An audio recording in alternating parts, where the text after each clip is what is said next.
નામ છે કિરણબેન વડેચા। આપ નગરપાલિકા આવ્યા છો, શું છે આપની રજૂઆત? અમે નગરપાલિકાએ આવ્યા છીએ આજે પાણી પ્રશ્ન માટે। જે અમારે આવું કાળું પાણી આવે છે, આજ કેટલા ટાઈમથી આવે છે અને અમે ઘણીવાર આ પ્રશ્ન અમે કર્યો છે, છતાં અમારા વોર્ડના સભ્ય જોવા માટે પણ આવ્યા નથી ને આજે અમે નગરપાલિકાએ આવ્યા છીએ છતાં અહીંયા આવ્યા નથી અમારા પ્રશ્નને માટે। તો અમારે કોની પાસે જવાનું? પ્રમુખ પણ હાજર નથી, સભ્ય પણ હાજર નથી, તો અમારે કોને કહેવાનું?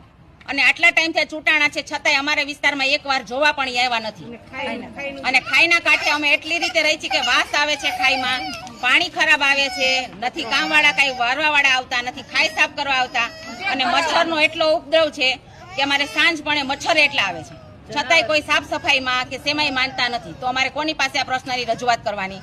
કચરાનો શું પ્રશ્ન છે? કચરાનો એ પ્રશ્ન છે કે કચરાવાળા આવે પણ 2-4 દિવસે એક વખત આવે, ઊભા ના રહીએ, ભાઈઓને નાખવા જવાનું હોય મેટાડોરમાં તો ઊભા ન રહીએ, વાર તહેવાર પ્રસંગે પૈસા માગે અને પૈસા આપી તો જ કચરા ઉચકાવે, બાકી ત્યાંથી અમારી ત્યાંથી કચરા પણ લઈ જતા નથી। તો કરવાનું શું અમારે?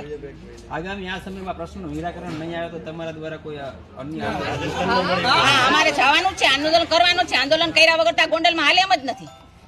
કેટલા સમયથી ખરાબ પાણી? 1 વર્ષથી આવે છે ખરાબ પાણી, અને 3-4 વખત બોલાવ્યા છતાંય બીજા માણસો આવીને જોઈ જાય, પણ જે મેઇન માણસને જોવા આવવાનું હોય એ માણસ જોવા આવતો નથી।